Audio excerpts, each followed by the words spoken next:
but your vision shows you what's to come.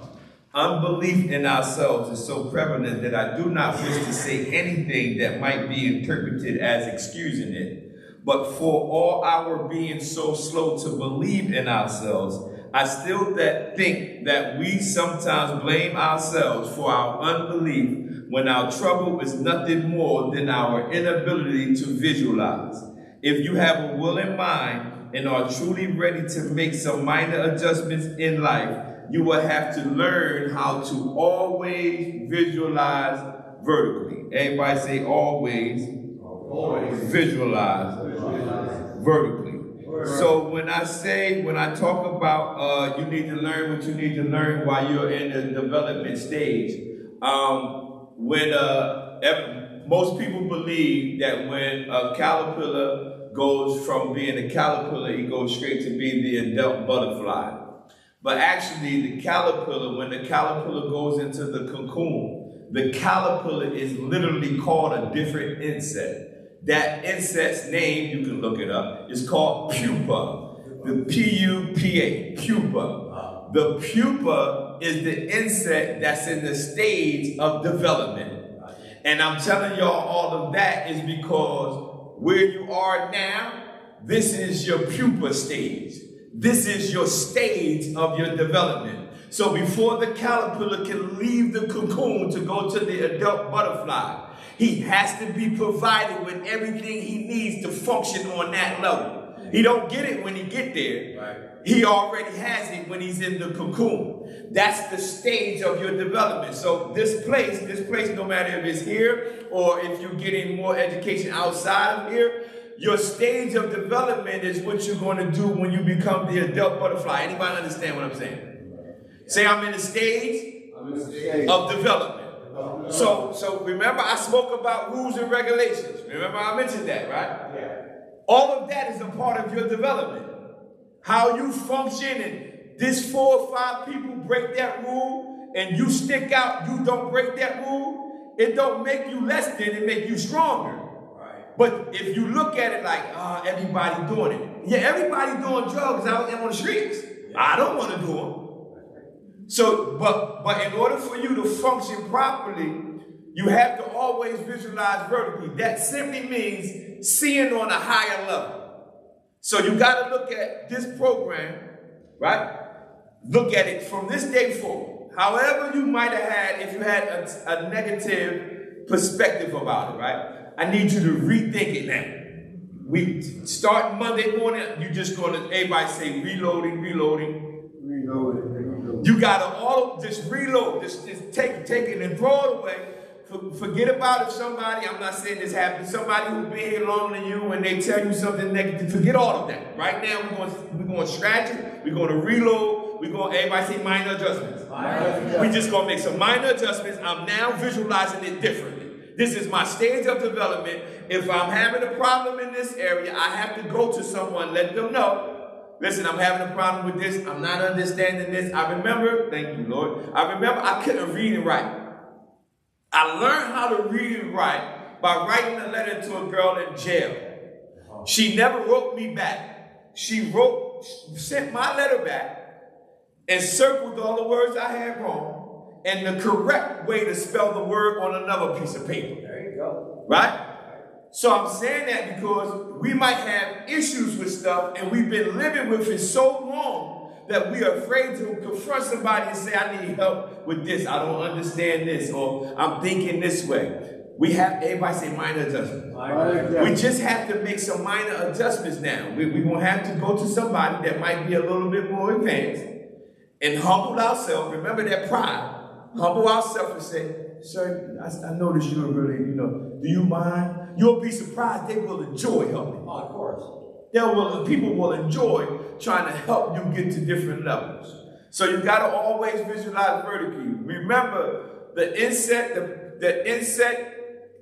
caterpillar goes to the pupa. He becomes the pupa. In that stage, he's developing because he's about to fly high. Yeah. And that's you. You got to look at your life. You're getting everything you need here. So when you go across that gun line, boss, when you leave, you'll be ready. You be like, because I'm telling you, I call it the monster. The monster is out there waiting, and the monster is hoping you ain't learning nothing. The monster's like, yeah, don't listen to nothing they saying. Don't listen to your leaders. Don't read. We put that book down. You don't need to read that book. It wants you to come back with your old patterns and old behavior. Right. In the pupa stage, if you picture cocoons, where little kids used to see the cocoons all in the trees. How is that insect being fed? Wow. And what is the purpose of all that white stuff wrapped around it? If you think about that, it's still a living being, still needs food and water. Right. It's in this cocoon, and in that cocoon, it's getting nourished, and it's also being provided protection. Yeah. While you're here, you're getting nourished, and I'm not just talking about natural nourishment. I'm not talking about food, bread, water. Yeah, I'm talking about nourished in your mind, Right. in your spirit, right? Yes. And it also affords the structure and the room and the housing is affording protection to you, because you don't have to sleep on the street. You're not looking over your shoulder. So while you're in this stage, don't overlook it. Right. Don't try to run from it. Don't try to get out of it. You don't see a butterfly go from a caterpillar and just start flying. It don't just magically wings. It has to go through a stage, and it's in this stage for a while, and it stays in there, and it doesn't come out till its appointed time. And then it grows, then it flies. Right, yeah, fly. But it has to wait till it get everything that it needs. This is, I associate things like that now with my life. I'm like, man, all the stuff that I've been through and all the people that have come into my life, they were part of my cocoon people. They was giving me. I just watched this. I just wasn't applying it. Right. So once I start getting all that stuff from all different areas, right, I realized, now I know, man, it was all part of the plan. I needed to get that, and that's why it's important. Even though I was talking to someone this morning, and we was talking about him messing up, right? And I always tell him, just like I tell my client, I said, I don't know if you know this or not, but I didn't ace the test the first time I took it. I just thank God I got the opportunity to keep taking it. I didn't give up. Right. So don't feel discouraged about you messing up these many times. I'm telling you, I did that. But at some point, you're going to have to put it all together. And that's why we talk about minor adjustment, because the things that you learn, I know you already have it in your arsenal. Our program and things that God has called us to do is try to push you to apply what I know you know. You already know if you use this, what's going to happen. You already know those things. We're not telling you something you don't know. All right, it says the word visualize means to form a mental image of something incapable of being viewed or not currently visible. So you have your sight and you have your vision. You have both. You have your sight and you have your vision. Your sight shows you what's now. Your vision shows you what to come. For those who remember, I told you when I was using crack, I used to tell my wife, I won't always be on crack. My sight showed me that I was actually smoking crack. My vision showed me I won't always be like that. But they was both happening at the same time. I had that vision, like, I didn't know how it was going to happen, but I just saw myself one day never ever doing drugs and stuff again. The crazy part about it back then is I was actively doing it when I had the vision. So you can have your sight and you can have your vision. That's why we went through who was here yesterday. Your goals and what are you aiming for? What's your goals? You gotta write something down there because your current situation don't violate or don't discredit or takes away what your visions or your goals are. Your current situation is just remember, everybody say I'm in my development stage. If you process it that way where you learn how to develop, then it'll be beneficial. Who do you visualize? Who do you visualize about? Who or what? What do you visualize about? Who or what do you visualize about? When our dominant desires, it's not in your book, This is from one of my favorite authors. His name is A.W. Tozer. It says, when our dominant desires are bad, our whole life is bad. However, when our desires are good, our life comes up to the level of our desires. So if we're desiring bad things, we shouldn't be shocked if we are inheriting bad things. It shouldn't be a shock when we sitting around and our desires, I want to do this, I want to do this, and I want to do this. We got to remember that our desires, the Bible says God gives you the desires of your heart. So if we're desiring good things, we got to understand that our life will start to match up. Same thing. I won't always be on crack. I won't always be on crack. It was my desire. So my life tracked down my desire and said, man, this guy desiring this. And my life basically went in that direction. Y'all understand that? You got to have some type of desires. Go ahead. So the question was, who or what do you visualize about? Then what happens when you do it? Yesterday you heard my husband tell the story about he was going to NAAA. I don't think he elaborated like that, but he was going to NAAA from home and going to work. Every month he was getting the little key rings. I don't know if they still do that. They were giving the key rings, and I'm so proud of him. So now he's about to get his 12th ring. He's about to get the 1 year. Yeah. But I noticed that as that date approached, all of a sudden he kept questioning why he wasn't thinking about getting high. He was just like, I'm not getting high. And I'm thinking, wow. Yeah, good. And then he's like, I wonder why I'm not thinking about getting high. And he started thinking about that so much. Now he's thinking about it. Guess what he started doing? Visualizing getting high. Because he's thinking about why he's not doing it. And guess what he did? God. Right at the 12-month mark. You talking about 12 step? Yeah. Yes. So, Yes. What are you visualizing? Like, whatever you think about, what happens? What feeling are you getting? Pay attention to that. Is it good? Does it make you walk backwards? Does it make you go back? Or is it something that's pushing you forward? You have to pay attention to that. Absolutely. When you pay attention, that's a good gauge. That's a good spot. When you have that thought or whatever's going on in your mental and your mind, first gauge it. Is it going to send me that way or that way? Right. If I do this, right, not, okay, thank you, Lord, not do it and not get caught. Because sometimes you can plan stuff and say, well, this will only happen if I get caught. Right. No, you're going to get caught. Your record shows that. So you need to already put in your notes, I'm going to get caught. It's going because it had your record for it has always been. I had a couple times when I was young, we was in the car and we was riding around. We was kids and we had drugs on us. All of us had drugs on there. So they searched me and find the drugs, and I'm looking at my friends getting searched, and I'm like, yo, why I get caught? Like, We all got it. I know we all got it. We splitting it up like that. So I'm like, the cop like, no, he got it. And I'm like, why? Then something else happened, and then I get caught. You know why? Because you are the leader.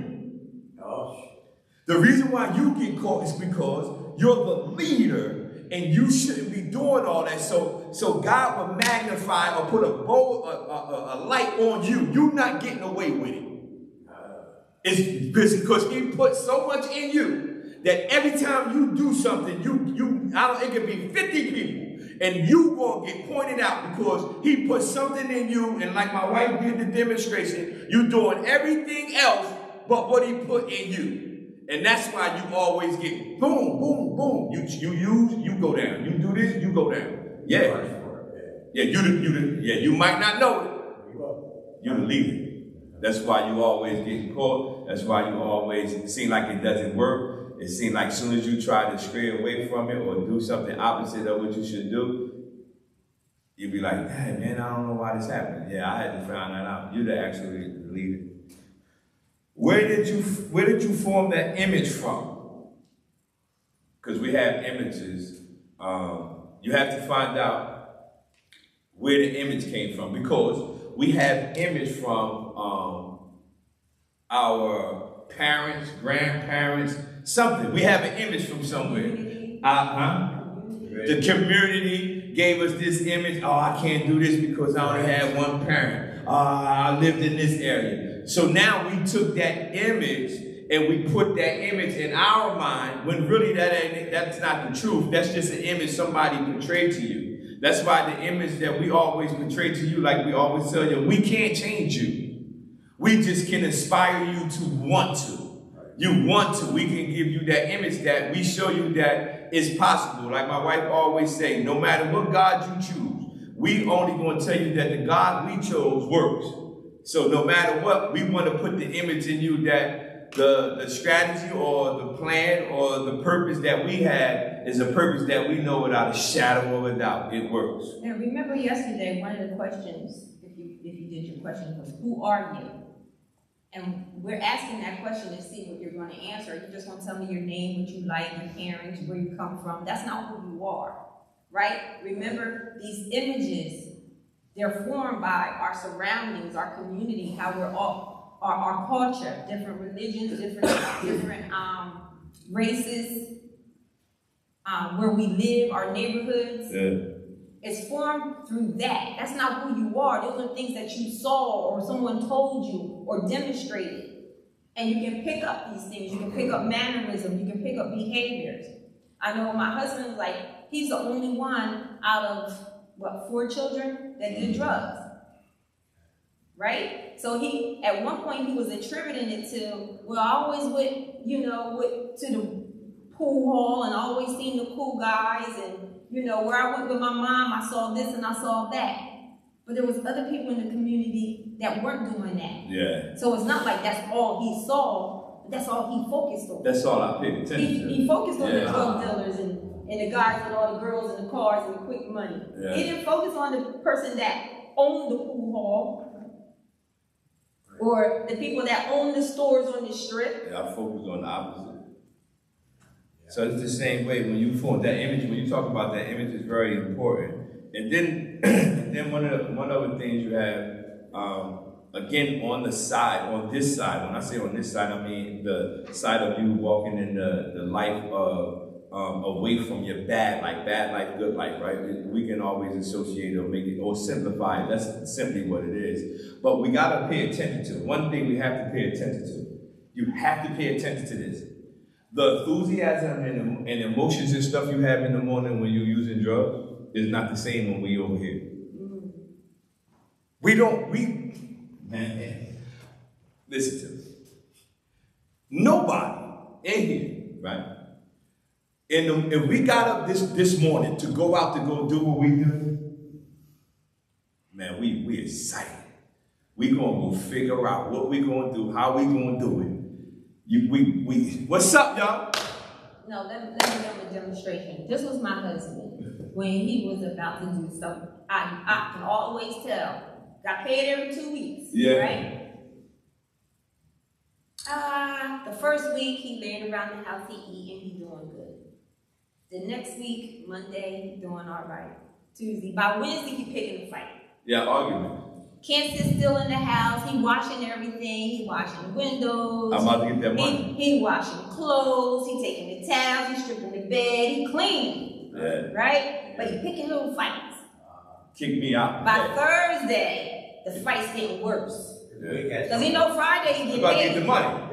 I gotta start arguments. Wednesday's the argument. When he leave the house Friday, he shaved. Right. Yeah. He done ironed some nice clothes for work. Usually just throw the jeans on and Tim's. Now he ironing, picking out shirt the night before this Thursday night. He done picked out his clothes. He done shaved, make sure he got a haircut, all of that. Because Friday come on. Right. And he was excited. Excited, man. How many of you woke up like this morning? How many of you aren't anywhere but backward shirts? How many people shaved before they came to group? How many people was excited to wake up at the Salvation Army and to learn something that might help them change their life? The same way you get excited when you go meet the drug man. Right. It's very, I'm telling you, you think it's nothing, right? Listen, I'm telling you I got 15 years now, removed from it, right? All this stuff, what I'm telling y'all is what I learned in my cocoon. I noticed, wait a minute, I'm in this big bag, but I'm acting like they did something to me. Like I ain't called them to come in. Like they said, we're gonna call Michael and ask Michael if he wanna come in. But I walked around, then I realized, I said, that's an image I have. And it's pride. And I'm telling you, if you don't address it, I'm telling you, you need to, if you don't enjoy it, right? Or take it different, you have to visualize it vertically. You have to look at it as a different thing. If you don't, it's a trap for when you leave. Because all of a sudden you're gonna have all this emotions and enthusiasm for when you leave. And you're not going to pay attention, and you're going to easily walk right back to what you used to do. Right. That's what I'm saying. I ain't saying the program had to be the best. I'm saying that your enthusiasm and stuff, you got to think. None of y'all went to get what we used to do, alcohol, drugs, or whatever, and went to the dealer and was like, hey, man, you got anything? He probably been like, man, get out my face. We went there with excitement, like I got the money for this, I got this. Y'all gonna have to pay attention. And I'm telling y'all because I don't want y'all to fall asleep, not physically fall asleep, but physically fall asleep too, but fall asleep while you're here in this cocoon. This is your development stage. This is precious times, it's precious moments. They got library, they got books in there. I got a couple of my books on the shelf. I went in there and seen some of my books on there. Yeah, y'all got books in there. Man, listen. And it's crazy to be that excited, right? To go help somebody else have a better life. I mean, my husband used to rob me, literally. Literally, when he said he snatched my pocketbook, he literally did. I was just waiting for my daughter to come out the house, and I'm sitting in the car, didn't have the truck, didn't have the truck in park. I just had my foot on the brake, just sitting there with my pocketbook right here. I had the door open, letting some fresh air in. I'm like, oh, she hurry up. We got to get back across the bridge, because our oldest daughter was having our first grandchild. So she's in there feeding the dog and locking up, and lo and behold, he was at the back window with a ladder trying to get in. Yeah. But he couldn't, because I had my uncle come put these long nails in my window. Yeah, she blocked me out the window. Because I had to live. So he comes from around the corner. I can't even get in. He comes around the corner, you know, looking a little disheveled or whatever. He walks over, you gonna let me in my house? I gotta take a shower, you know, all this. And I'm like, yeah. He sees my pocketbook, reaches in, and snatches it. Now, did I just say our daughter was having our first grandchild? I had to get back to yeah, that's true story. It was emergency C-section. Yeah, we live in Jersey, but he takes my pocketbook. So I'm running, trying to chase him. The car's going down the street, but that's not even the point. The point is, later on, not that same day, trust me, but later on, I remember having this conversation with him. You'll take from this house, and you'll take your money, you'll even take my money, and you'll go give it to this guy. And I see this guy driving this nice car. And I'm gonna tell you what your girlfriends and wives is thinking. So I say to him, well, you bought him a nice car. Why not introduce me to him? At least he can take me out. Yeah, that's tough. Since you're giving all your money to him, since you're so excited about helping somebody else have a better life and take your girl out. This girl got my ring, my camera, you know, she got my electric money. You get what I'm saying? Yeah. Why not be that excited on this side for you? Yeah. Forget him, let him worry about him for you. It says, what does, y'all see where I'm at? What does your site show you? What page? We on page 38, y'all. Follow along. Y'all got to follow along. My assignment is to bring it to y'all. It's your assignment to apply all of it and stay with it. That's what God called us to do. We go to the place and he said, no, I ain't tell you. All I told y'all is to let them know. And tell them the rest is on. This is like recorded. My part is done. You got to do the work. Yeah, I did my job. My reward is good. It's your job to do your part. So y'all see where I'm at? Yeah. What does your site show you? Remember, there's a word, you can write it down, I'll spell it for you. It's called comorbidity. It's C-O-M-O-R-B-I-D-I-T-Y.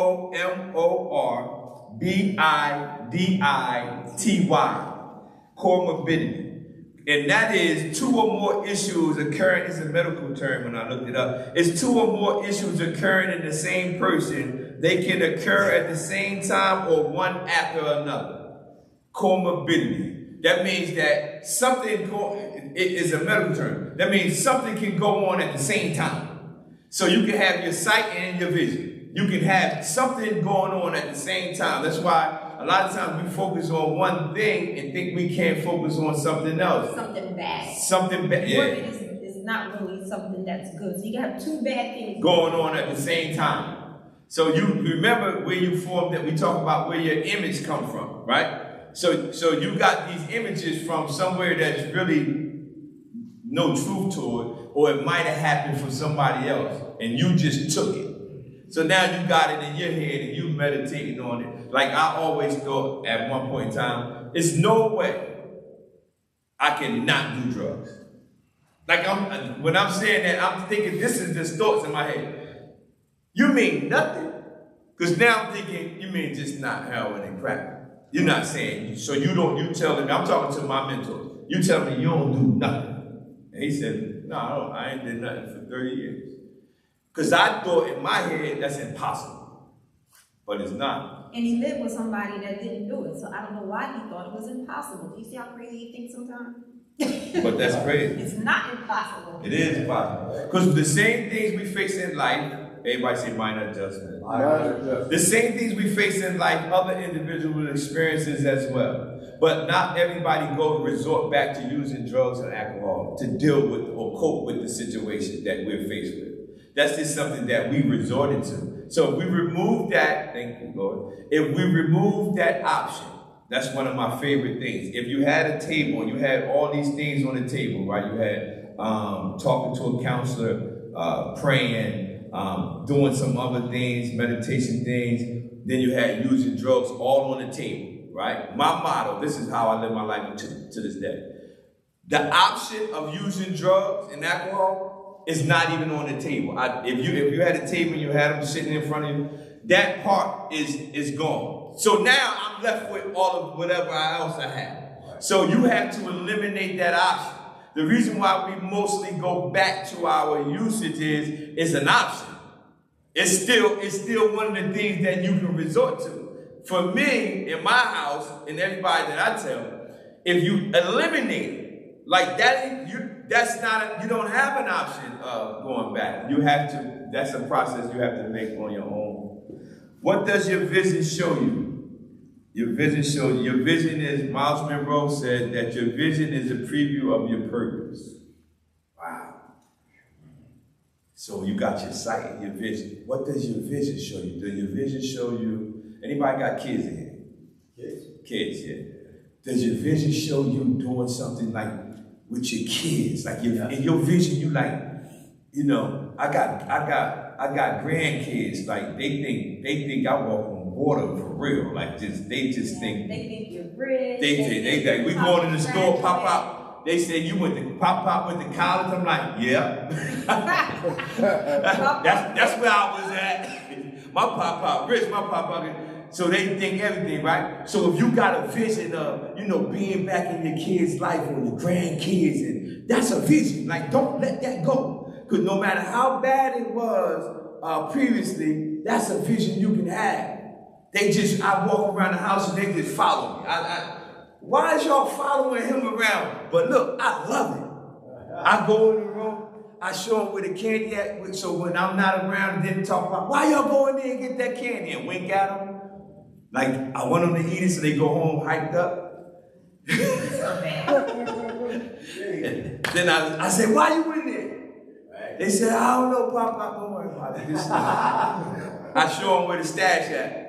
Right. But I'm saying that because some of y'all who have children or in a relationship or your relationship had got messed up previously, right? All that, right? That's all on the table.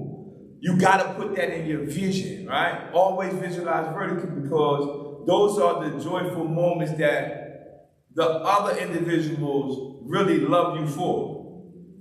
It was like we robbed them from that. Like, we robbed them. Because I remember my wife saying one day, Dad, what happened to that guy?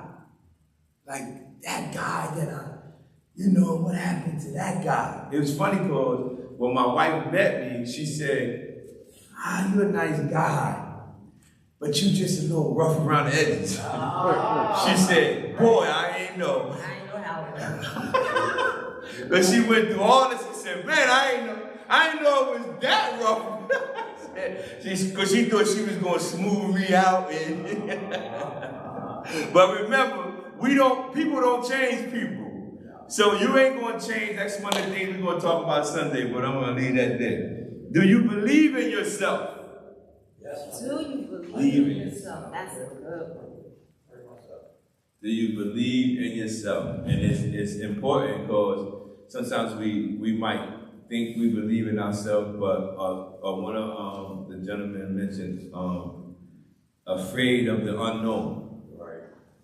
What is life like with me never touching anything, never committing more crime, never doing? So that's the unknown. So we don't really believe in ourselves. I tell a story about the kid that was playing basketball, and he would come home, he would be out front shooting, trying to dunk the basketball. His dad would drive up, see him out there trying to dunk the basketball. And dad would go in the house, get comfortable, his son's still out there dribbling, trying to dunk this basketball. And he kept trying every day. Then one day, weeks go by, his dad's in the house, sitting down. He said, Dad, come on. He said, what? He said, I got it. He said, man, I just saw you barely touching the rim yesterday. He said, Dad, I'm dunking now. Come on outside, watch. You don't go, yeah. Yeah, so he goes outside, he goes out there, his dad looks at, all right, let me see, son. Son back up, dribble the ball, go up there, two-hand dunk. Boom! He dunked. So the dad go over to the basketball court and raised it back up to the original standard. Right. You see what he did, right? Oh, he got it. He loaded it. He put it back up to the original standard, and he told him, son, he taught his son something. He said, son, don't lower the standard and call it success. Right. Live up to the standard and then call it success. Because a lot of times people don't believe in themselves, so they'll lower the standard. Right. All right, I'm not doing heroin and crack, I'm doing alcohol and marijuana. That's lowering the standard. Instead of living up to the standard and not doing anything, we keep trying to lower the standard, and that's not how you be successful. The successful will always live up to the standard that God has, because I can promise you this, he's not lowering his standard. He's not, there's no way he's going to say, you know what, I'll meet you halfway. No, the standard is here. You got to live up to the standard, and the ultimate thing about it is, he'll help you. I'll help you live up to the standard that I set. But we got to remember, you got to believe in yourself. You have to believe in yourself that you can do it. The young man was like, man, I'm going to crank this down. Yeah, right. His dad said, nah, crank that back up to 10 feet. He done took it down to like 7. But when he told that story, Tony Evans told that story, it makes sense. That's what we try to do. We try to lower the standard and say, nah, I'm all right. And the reason why we lower it is because we truly don't believe in ourselves. It's most things that you're faced in life, no matter what arena, how to activate what you have in you is the dilemma a lot of men and women are having. They faced with this situation, they have the capability of dealing with it, right? But they get frightened. You ever see, my wife and I, we watch a lot of different shows on TV, and we always associate this, how we see somebody respond, and we know that they didn't know what they just froze. So they responded because they just panicked. We watched a guy, a lady, house had got kicked in, and people came in with guns and everything, and the girl was on the couch, her boyfriend was in the back room. These people in their house with guns, they got one guy with a gun. The girl froze on the couch, right? With her phone in her hand. With her phone in her hand. She's sitting on the couch. Her boyfriend is tussling with the guy with the gun. And you think, you know what she should have been doing? Helping her. She's sitting on the couch while her boyfriend is fighting the guy that broke in the house. And we sitting there like, she froze. She just, because we was laughing because that happened at our house before, not the gun. Somebody came for our daughter and was throwing rocks at the window or something. I forgot, they was doing something at the house. But anyway. Nobody froze. Just say that. Huh? Nobody froze. Nobody froze. Yeah. Whole house was like. Yeah, we had our dog. We was in the yard. They was throwing bottles and stuff at our house for our daughter. So they out there, they busting out. We go out there. My wife fighting. I'm fighting. My dog fighting. Yo, that was like, yo, the whole house. I said, we don't freeze around here. If it's going down, we all going down. So we out there, it's raining, we fighting, she fighting people, I'm fighting people, our dog out there. Yeah, it was just, we didn't freeze, and that's like life. A lot of times when you face with a situation, you have the coping skills to deal with it, apart from drugs. You have it. If you freeze, just remember, I'm equipped. I got what I got in me. And fight. You just don't have to use the drugs. That's lowering the standard. You have everything you need inside you. Go ahead. Page 39. Let's go. You would be surprised at how many people don't move forward in life just because of how they see themselves. You have to see yourself free from being in bondage. See yourself more than a conqueror. See yourself as the parent that you always wanted. See yourself free from coming back here. Or see yourself doing something productive in your community. See yourself being responsible. See yourself being the child for your parents, or being the parent for your child that you were raised to be. And see yourself as a better person. Right now, close your eyes and see yourself doing it. Visualize it. Right now, close your eyes. See yourself. Visualize it. Believe it. It's yours. You can do it. You can do it. You can have it. See it. When something tries to show you something other than what you're seeing, block it out and see this. Train yourself to focus on what you can do. And that's have what you're looking at right now. Now, if you were looking at drugs and getting high, if that's what you were thinking, guess what? You can have it. Yeah. But we're seeing something other than that. Right. Something productive, something meaningful. So you got to visualize. The things we see now are here today, going tomorrow. But the things we can't see now will last forever. Amen. Yeah. It's a book. It's not on your paper. It's from Shamanda Austin. It's Say It Till You See It. In her book, we was just with her like last Sunday. And Say It Till You. In her book, she says, get a mental picture of yourself being successful. Ask God for directions. Everybody say directions. Resources. And whatever else I need to make my vision come to fruition. So whatever she says, you get a mental picture of yourself being successful, right? Whatever you need the directions, you need the resources, and whatever else you need, whatever vision y'all have, if it's again having that relationship back with your children or grandchildren or whatever, a business idea or anything, whatever you have in that vision, you got to get the direction, the resources, and whatever else you need. You can pray and ask God to give you those things. And as you get those things, remember, for those who was here, you have your present situation, you have your desired destination, and you just got to figure out what you got to do in the middle. That's all a part of the life that you have to live after here. While you're here, you're in the development stage. It's precious time. This is precious time, because no matter how many rehabilitation centers or whatever places you have been through, all of them was things that you needed to learn. My vision, this is my vision. I met y'all, and if I see or saw y'all somewhere else years from now, right?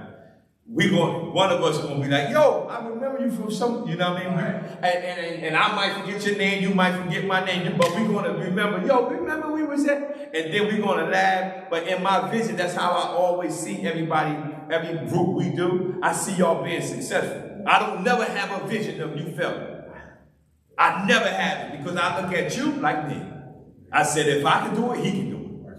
So every time I see y'all, no matter what race you are, no matter if you believe in God or not, I always see you succeeding. Yes. That's my vision. I never have a vision. I often hear about somebody going back and dying, but I never had that in my vision. I had this in my vision. You succeeding. You succeeding, and then I see you somewhere, or I see you on television somewhere, or doing something, and we celebrate. Page 40. It says, visualize this thing that you want, see it, feel it, believe in it, make your mental blueprint, and begin to build. So you gotta see it, feel it, and believe in it. Page 41. As long as you keep staring and staring and staring at the obvious, you'll never be able to see the forest for the trees. Therefore, it is so important to always live off your vision and never live off your sight. Don't live off what it looks like right now. That makes sense? I'm definitely gonna live off that. Your sight shows you what's now, but your vision shows you what's to come. Right now, your sight shows you that your current situation is what your current situation is. Yeah. And it's true. But your vision shows you where you could be. And that's also true. Remember I talked about those two things. Yes. I was in the Salvation Army. My vision was to create some curriculum to come back to the Salvation Army and help the people in the Salvation Army. That sounds so crazy because I was in the program. Right? You see how both of them was happening like right now you might got business ideas. You are very some gifted people, I already know. Because it seemed like the most gifted people, we seem like we go through all this crap. We're like, man, this dude good. I had one friend, he could do electric. He built my whole basement. He did my electric, my walls, my plumbing. I'm like, he can do everything. He can do everything. I'm like, get high line, right? But most of the time, that's who do it. The gifted people. And he's gone. And he's gone, yeah. He's gone. Anytime something messed up in my house, I talk to him. Man, this is supposed to be you fixing this. Because he's gone. No, but you got to understand, you have both things going on at the same time. I was in the program. Remember it says, on that last quote, it says, see it, feel it, and believe in it. See it, feel it, and believe in it. So I was writing down what I wanted to do. I believed in it. I was writing it down. Sending it home. Put this up, this chapter 1. Send it on this chapter 2. Then we're going to do this. Then we're going to do this. Now look at us. We're literally doing it. Something that I thought about years ago. And he wasn't staring and staring at the obvious, because obviously he did all this in the rehab. So he's sending it home to me. I'm like, what is he sending? But I put it up. But he had a vision. And now you got to, and I'm telling y'all that because it's not over because sometimes you can get beat yourself down about your current situation. Right. Your current situation don't stop anything. That's just you acknowledging your current situation. This is my current situation, but I have a desired destination. So right now, it says, right now your sight shows you what your current situation is and what your current situation is. And it's true, but your vision shows you where you could be, and that's also true. Go ahead. Don't waste time on small dreams. Dream big. There's nothing wrong with small dreams, but if it's your dream, then why not dream big? But always visualize. So if you're going to dream, if you're going, I'm out to have a big dream. I just want to dream real big. Why? There's nothing wrong with small dreams, right? But because when we make minor adjustments and stuff, your little successes, I always say, celebrate even the smallest of successes, because they build on. You build on. That's why I say. That's why when we was doing the program, we really didn't have like the certificates and all that and the shirts and all. We need to celebrate it. We need people to, because you celebrate that and then you be like, man, I accomplished this, I completed this, what's next? Then you take that and you take that and then you keep building it. It's on. The word vertically means a vertical or upright position, always being in the same direction, something high, and I don't mean drugs. Something high. So always being in the same direction. That's your what I also want you to understand is in the facilities, no matter if it's 40 people here, 50 people in here, you need to get with the individuals who are trying to go in the same direction. Because you can have people that's not in that stage that you're in. Because if y'all want to study something, look up the stages of change. When y'all have time to read and all that stuff, it's called the stages of change. You have to find out what stage you are in. Some of the people you are connected to, is not to put them down, but they just might not be in the stage you are in.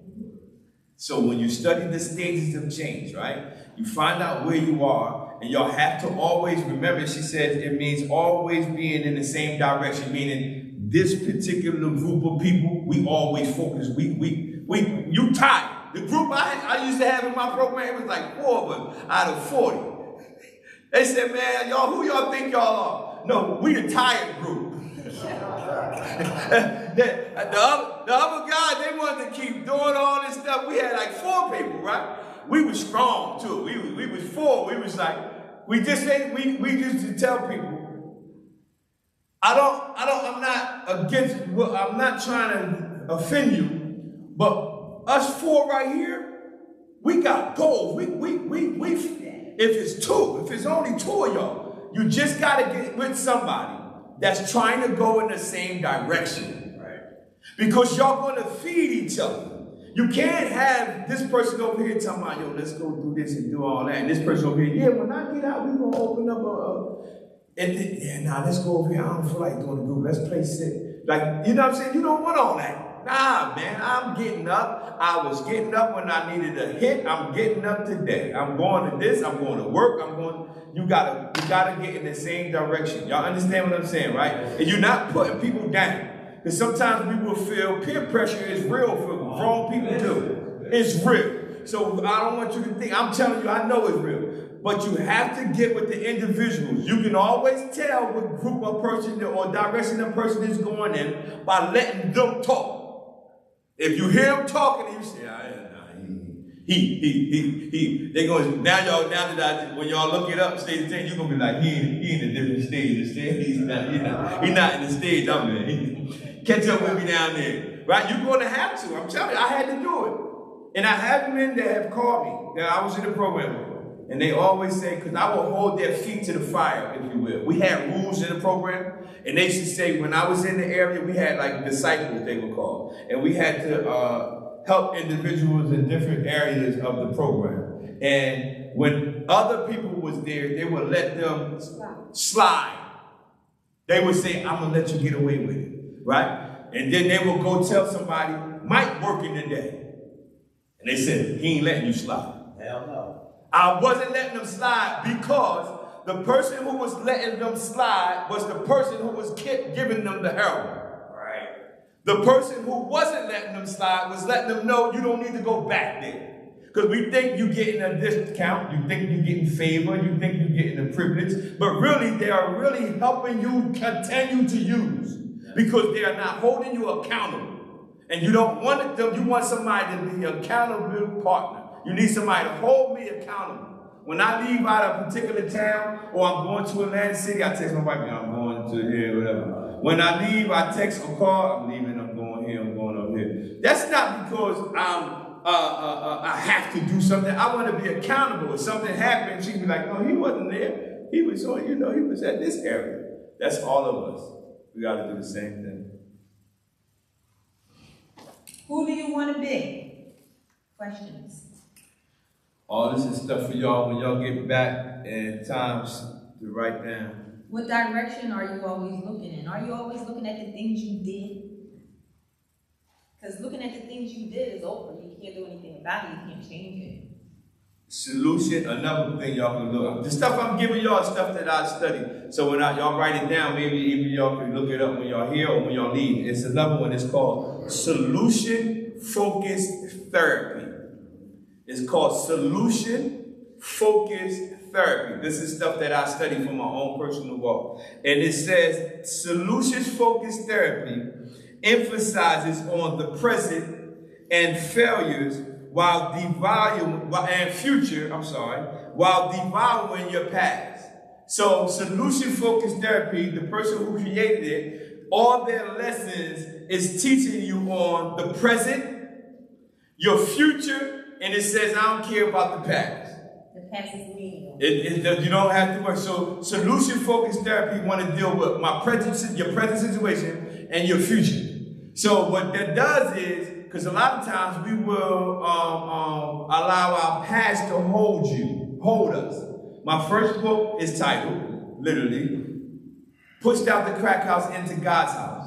The subtitle is How to Allow Your Past to Push You into Your Destiny.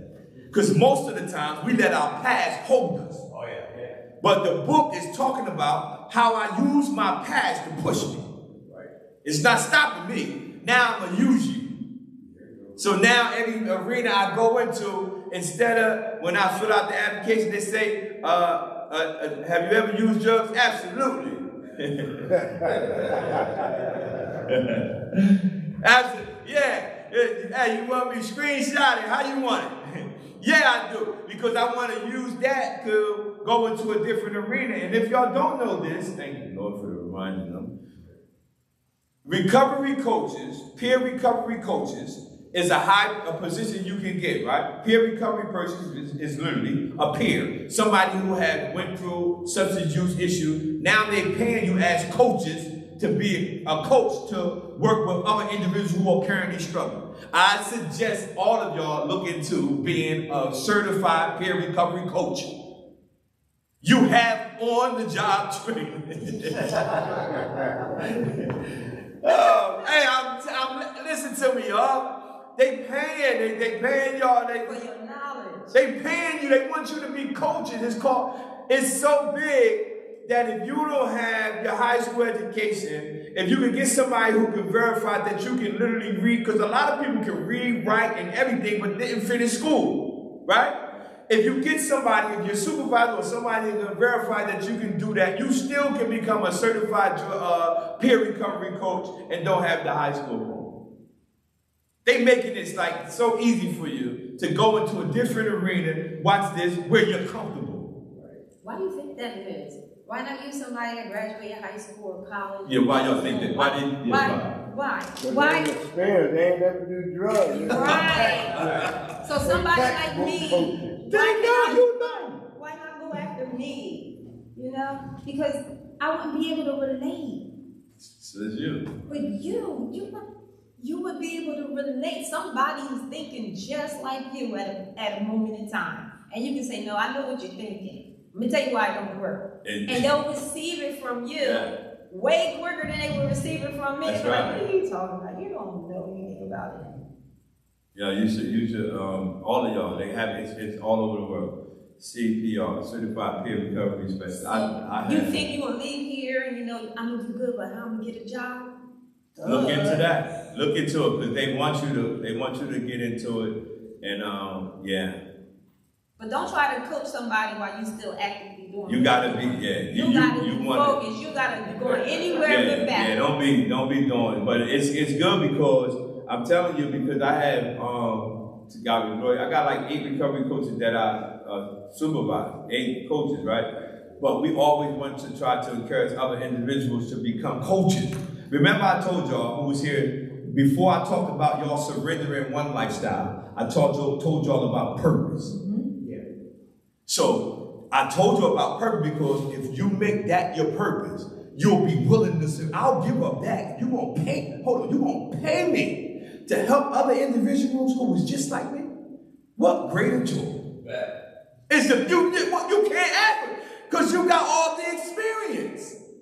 So you gotta look at those things. Those things is out there, and then you gotta understand. Just investigate it. Every state has different, but I'm telling you, a certified peer recovery specialist. I want to be a certified. I'm a certified peer recovery specialist and a drug and alcohol counselor, and I'm about to take my test to be a national certified peer recovery specialist. And what that means is I can go every state Right. Now I can go to your state, that state, this state. So I'm going for my national certification, which that means that if if I relocate to move to another state, I got the certification in that state.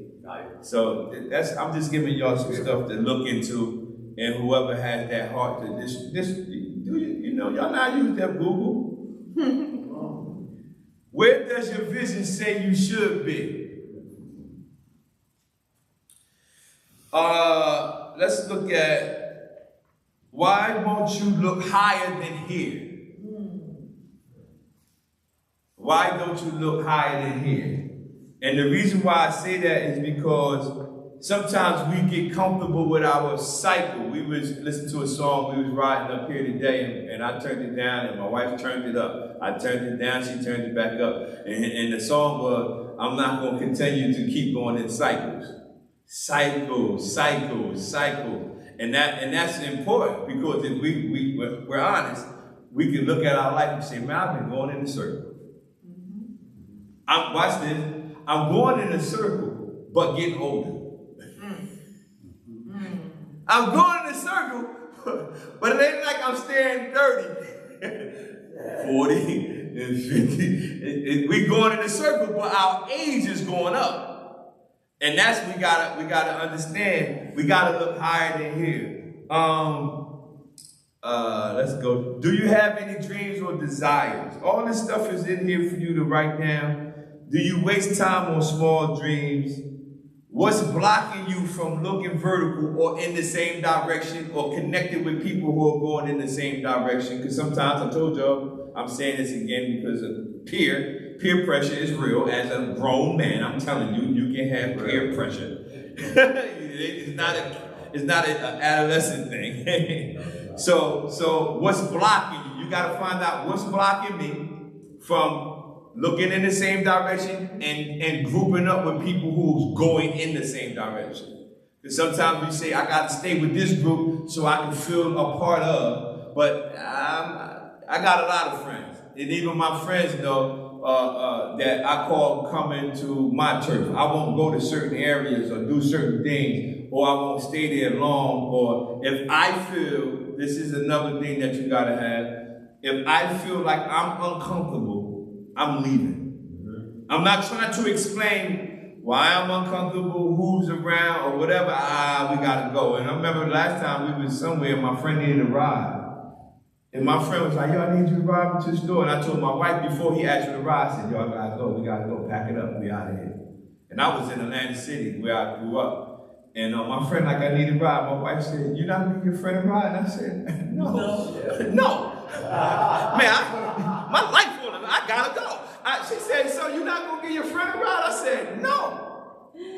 I'll explain that later. Right now, I know me. So I said, I have to leave. I gotta go. You're not gonna give him a ride? She said, I said, nah, my friend. If he mad, then he never was my friend then. I gotta go. But the reason why I'm saying that is because you're gonna be in situations like that as well, where you're gonna have difficult decisions. But remember, you gotta protect you. You can explain it to them later. Why you just did it? I have to go. You gotta be mental. It's just being selfish. Be selfish. In some situations, you're gonna have to be selfish. Meaning you're gonna have to think about you first. Right. Yeah. You can't relinquish you to help somebody else, and they're not the ones struggling like you are. Yeah, they don't have the same issue you have. So if he would have gave him a ride, this guy would have been all right, but then it would have caused a problem with him. Yeah. So he had to be selfish. Look, man, I love you, but I got to balance. I gotta get out of here, man. Yeah. Let's do this last page, after 43. Life is one big road with lots of signs. So when you're riding through the ruts, don't complicate your mind. Flee from hate, mischief, and jealousy. Don't bury your thoughts. Put your vision to reality. Wake up and live. Yeah. Keep your dreams alive. Understand that achieving anything requires faith and belief in yourself, vision, hard work, determination, and dedication. Remember, all things are possible for those who believe. All things are possible. And this is not in your book, but I want y'all to remember it. Motivation only gets you started. Everybody say motivation. Only gets me started. It's my dedication that keeps me going.